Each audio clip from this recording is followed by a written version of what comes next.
warahmatullahi wabarakatuh. Salam sejahtera untuk kita semua.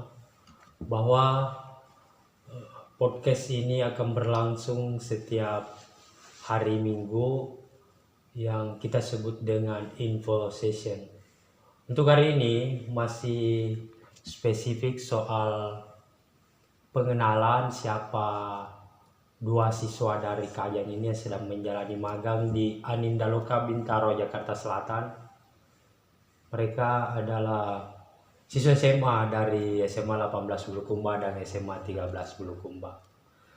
Untuk hari ini 14 Februari 2021 mereka sudah sepekan di Anindaloka dan sebentar kita akan tanya apa saja yang mereka pelajari dan perubahan apa saja yang mereka alami selama berada di Anindaloka.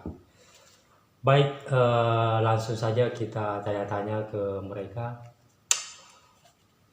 Untuk Sardi, bagaimana persiapan sebelum berangkat ke Jakarta? Baik, Assalamualaikum warahmatullahi wabarakatuh. Terima kasih atas kesempatannya.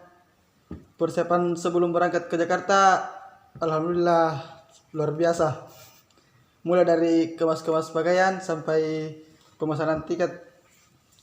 Kami tuh berangkat sekitar jam 8 malam dan kami tiba di Makassar sekitar jam 2. Baik, untuk Iki sendiri apa persiapannya sebelum berangkat? Baik, Assalamualaikum warahmatullahi wabarakatuh. Jadi persiapan saya itu waktu berangkat ya harus mempersiapkan pakaian, tapi tidak Gimana? Kan ini kan 2 bulan di Anindaloka. Untuk pakaian sendiri bawa berapa lembar? kalau pakaian sih bawa celana 3 lembar, Terus baju 4, kemeja 2, terus sepatu 1. Karena di pesawat kami tidak boleh membawa barang-barang yang terlalu besar, yang terlalu berat. Jadi sebenarnya bukan tidak boleh, Ya, cuman mahal. itu kalau ada barang masuk bagasi dibayar. Minimalis. Baik, ini kan pertama kali naik pesawat. kan kan pesawatnya kan malam kemarin. Untuk Iki sendiri perasaannya bagaimana untuk pertama kali naik pesawat? Jadi perasaan saya itu waktu sampai di Bandara Sultan Hasanuddin di Makassar, perasaan saya bangga sih karena baru pertama kali naik pesawat. Ya. Terus pada saat berangkat saya kaget. Saya langsung kaget saat take off karena tidak biasa kan. Terbang. Iya, Ter- langsung terbang. Ya, Terus gimana? turbulensi. Turbulensi. Turbulensi terjadi. Ya, di situ karena trauma dengan jatuhnya pesawat Sriwijaya kemarin jadi trauma. Tapi ada satu kejadian yang membuat saya wah ini Itu apa? Kejadian apa itu? jadi pas sudah di Jakarta di udara itu kan Mau mendarat. ya mau mendarat. Pas mau mendarat gimana?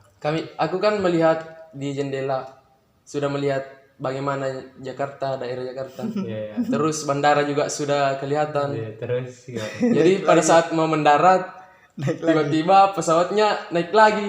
Terbang. Ya terbang lagi. Wah, parah itu. Berarti jalan-jalan.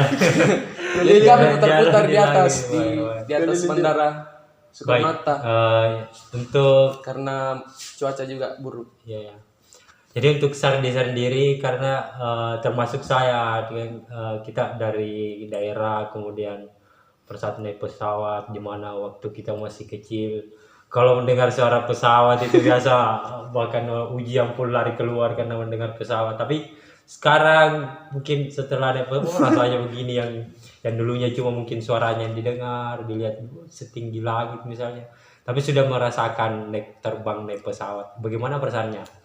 Alhamdulillah sampai sekarang sih saya masih belum bisa membayangkan. Dulu tuh waktu kecil melihat pesawat cuma di atas doang. Besarnya tuh cuma kayak burung doang besarnya. Tapi alhamdulillah sudah bisa mengalami naik pesawat.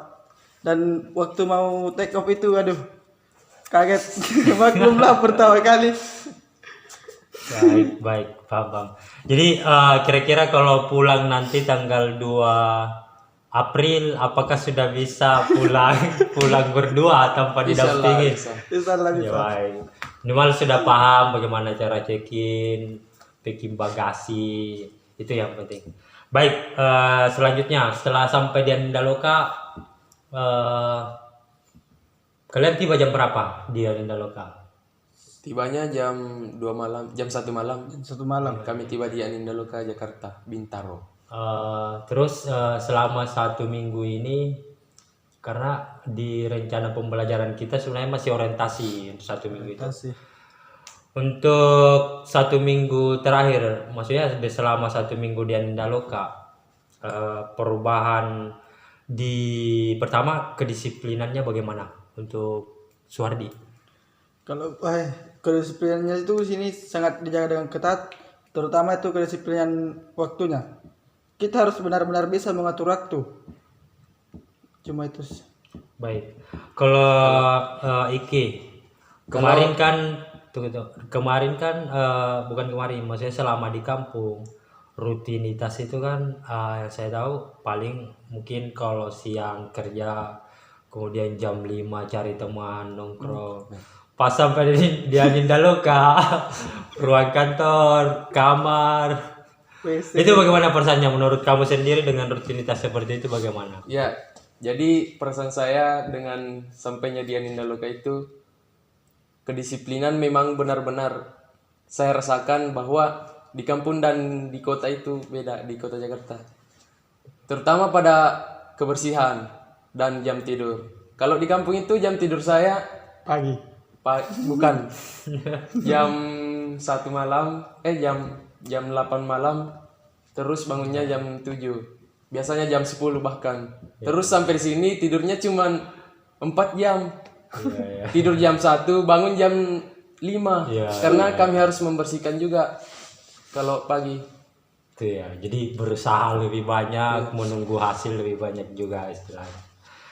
Terus menyoal kebersihan, budaya kebersihan kalian mungkin waktu di kampung ya mungkin sesuatu yang kalian anggap sudah bersih, setelah sampai di Anindaloka bagaimana? Bahkan yang persoalan meletakkan gelas dan sendok saja itu di sini mesti diatur, itu menurut kalian bagaimana? Wah, parah. Parah. Kalau di Anindaloka di sini itu bahkan cara melipat baju kami diajari. Cara kalau selesai makan sendok harus menghadap ke sini. Cara menaruh gelas harus bagaimana posisinya. Kalau Serdi sendiri menurutnya bagaimana? Kalau waktu di kampung itu selesai disapu bersih. Nah, kalau di sini tuh selesai disapu dicek, masih kotor lagi, sapu lagi. Harus sampai berkali-kali sampai benar-benar bersih, nggak ada debunya sama sekali. Jadi kita mendapatkan pelajaran yang sangat luar biasa. Baik. Jadi bersih itu sebagian dari iman. Kemudian kalau sebenarnya orientasinya kenapa kita di Anindaloka mesti segala sesuatunya bersih. Di sini kan yang sebenarnya paling ditanamkan itu adalah leadership, dan kita di Anindaloka paham bahwa untuk memimpin orang banyak itu minimal di diri sendiri dulu. Kemudian kenapa kita mesti bersih? Karena itu orientasinya juga untuk kesehatan. Makanya kenapa di sini semua mulai dari mandinya, WC-nya harus bersih, sabunnya apa segala macam itu mesti diaturkan. Karena itu juga yang mesti jadi perhatian persoalan kesehatan. Sekarang untuk proses belajar mengajarnya, karena kemarin sudah sering kali ikut belajar bersama dengan orang-orang Anindaloka. Menurut kalian dengan latar belakang pendidikan di kampung yang kemudian tiba-tiba beradaptasi dengan orang-orang dari kota, apa tantangannya sebenarnya? Kalau saya sih, menurut saya terhadap pandangan saya bahwa sampai di sini itu ilmu yang saya bawa dari kampung, wah itu sangat ketinggalan sampai Tidak ada apa-apa jadi sini. tidak ada apa-apa. Karena sampai di sini itu kami belajar bersama orang-orang yang menurut saya hebat dalam bidang IT. Tapi ke apa ya? Tapi berusaha untuk beradaptasi ya sekarang baik. Tidak apa. Kalau Sardi gimana? Ya, yang kesusahan yang paling sulit yaitu tadi masalah ketertinggalan pendidikan desa dengan kota. Ya, baik. Waktu di kota itu sudah merasa sudah bisa ini bisa itu. Pas sampai di kota nggak bisa apa-apa dibanding orang lain. Pas gabung cuma lihat-lihat dulu nggak bisa apa-apa. Baik, itu semua orang sebenarnya yang untuk pertama kali, apalagi ini kan ibu kota, siapa sih yang tidak tahu Jakarta. Kemudian dengan dasar pendidikan yang mulai dari SD sampai SMA cuma di desa, tiba-tiba bergaul dengan mereka-mereka yang dasar pendidikannya, bahkan kita di Indaloka kan banyak alumni yang memang bahkan dari luar negeri. Jadi saya tahu apa kendalanya, cuman satu bahwa itu sebenarnya bukan masalah sepanjang memang keinginan dan motivasi untuk belajar tetap ada, itu yang penting. Kemudian soal adaptasi kan di Jakarta ini mungkin termasuk teman-teman di Indoloka juga, mungkin kalian sering mendengarkan bahasa-bahasa yang kan ciri khasnya orang Jaksel itu Jakarta Selatan, dia antara bahasa Indonesia dan bahasa Inggris itu boleh dikata 50-50 kayak sedikit-sedikit. Actually, basically, anyway, overall, itu menurut kalian mendengar bahasa-bahasa begitu tantangannya di mana? Yang pas campur bahasa Indonesia dengan bahasa Inggrisnya, yang dimengerti cuma sedikit bahasa Indonesia doang, bahasa Inggrisnya tidak. Mau bertanya nggak enak. Iya, jadi untuk menghadapi tantangan itu, Iki sendiri bagaimana caranya menghadapi persoalan sulitnya untuk komunikasi yang bahasa-bahasa begitu? Menurut saya sih kalau cara menghadapi yang seperti itu ya harus beradaptasi dulu. Karena di sini kan waktunya cuma 2 bulan. Menurut saya ya saya harus beradaptasi dulu baru bisa gitu. Baik, jadi karena dengan waktu 2 bulan sebenarnya itu waktu yang saya anggap sudah cukup lumayan. Kemudian tuntutannya juga setelah keluar dari magangan Indaloka itu lebih besar lagi, karena mesti kita sekarang sementara pengembangan platform desa di Indaloka, dan kalian berdua ini memang diharapkan akan menjadi istilahnya kayak panglima desa, bahwa kalian akan mendampingi desa bukan cuma di tempat kalian Bonto Baji, tapi kita berharapnya Sulawesi Selatan yang akan yang bisa kalian dampingi. Makanya ada baiknya di dua bulan ini selama di Indaloka betul-betul mengupgrade diri, bagaimana caranya setiap hari wawasan dan pengetahuannya terus bertambah supaya output konkretnya bisa kita capai. Sekarang dengan harapan persoalan misalnya mendampingi desa, kemudian membantu saya persoalan sekolah multikultural nantinya. Dengan output konkret kemarin di awal sebelum kesini, kalian mesti paham IT, desain, digital marketing. Tapi kan bahwa kenyataannya kalian mungkin meskipun sudah SMA, bahkan dasar komputer pun sudah kalian belum terlalu paham. Tiba-tiba sampai di Indaloka kalian langsung praktek buat CPU. Itu aneh, istilahnya belum paham, kalau logikanya belum bisa bawa mobil tapi sudah bisa bikin mobil. Ya, itu sih ketinggalannya gitu, ya. Ilmu yang dibawa dari Jadi kampung. menurut kalian di soal itu mampu tidak misalnya sambil belajar learning merakit CPU, kemudian belajar Microsoft juga desain dengan jangka waktu 2 bulan, menurut feeling kalian, perasaan kalian dengan wawasan yang kalian punya, apakah mampu dalam jangka waktu 2 bulan bisa menguasai minimal Microsoft Word atau desain? Kalau saya sih insya Allah mampu.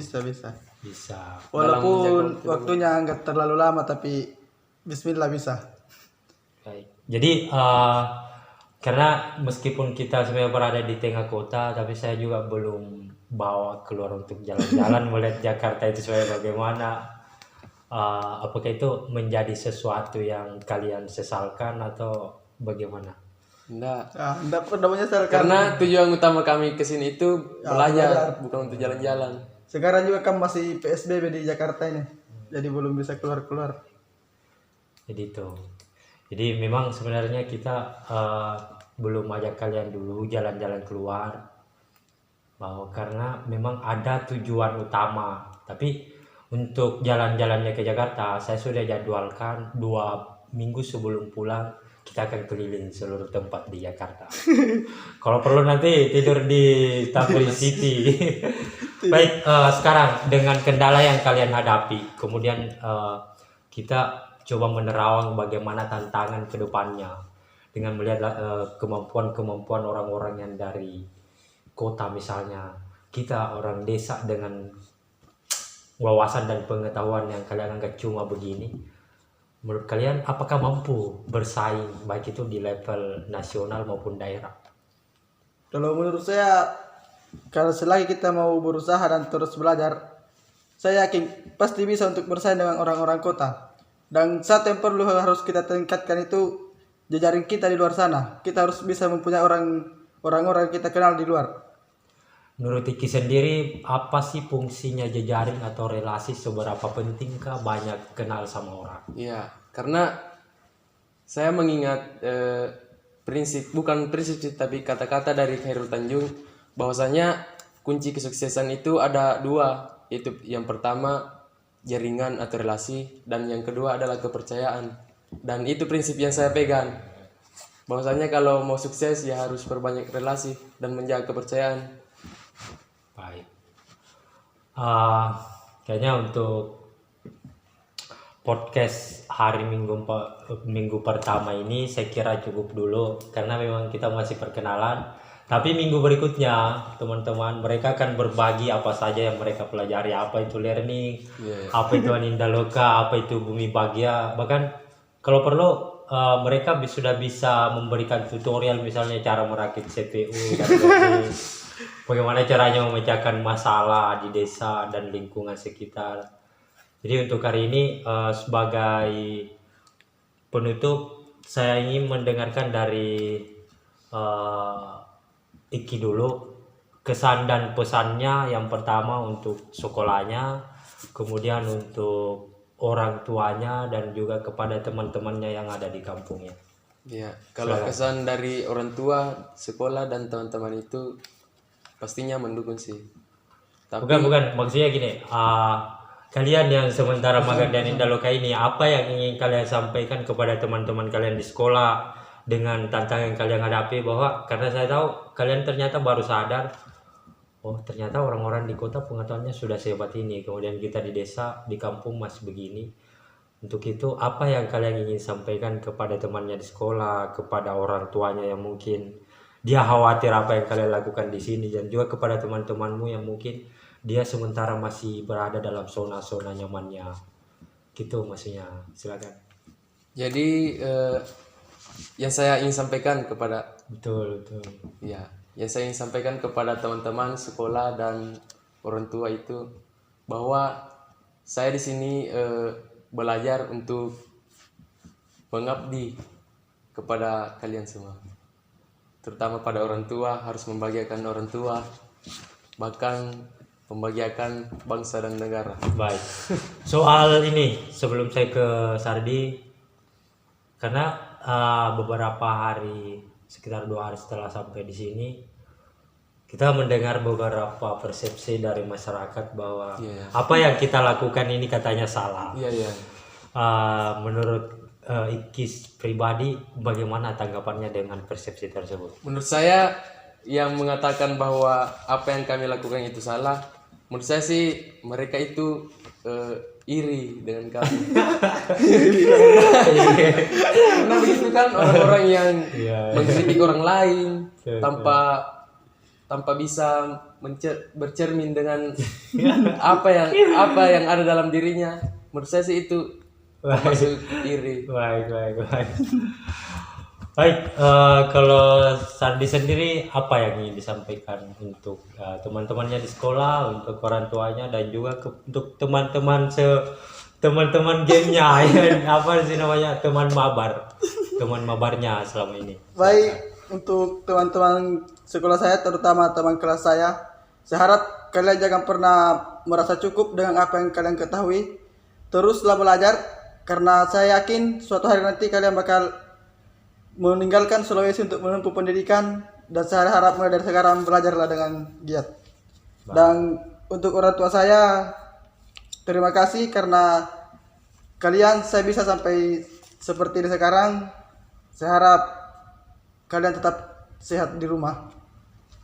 Baik, Dan terima kasih. untuk teman-teman mabar, untuk itu atur waktu, jangan terlalu banyak di game. Saya sudah merasakannya. Bagaimana rasanya terlalu banyak di game? Baik, luar biasa hari ini sharingnya untuk dua anak yang sedang magang angkatan pertama dari Bulukumba. Sekira untuk podcast sesi pertama cukup. Selanjutnya bahwa mereka akan fokus setiap tema untuk podcast setiap hari minggunya. Sekali lagi terima kasih untuk mengetahui apa saja mereka lakukan setiap hari di Daloka. Teman-teman boleh melihat postingan-postingan mereka baik di Instagram maupun Facebook karena setiap hari mereka akan report apa saja yang mereka lakukan di Daloka. Sekali lagi terima kasih kepada Suardi dan Muhammad Rizky. Sampai jumpa di minggu yang akan datang. Assalamualaikum. Assalamualaikum.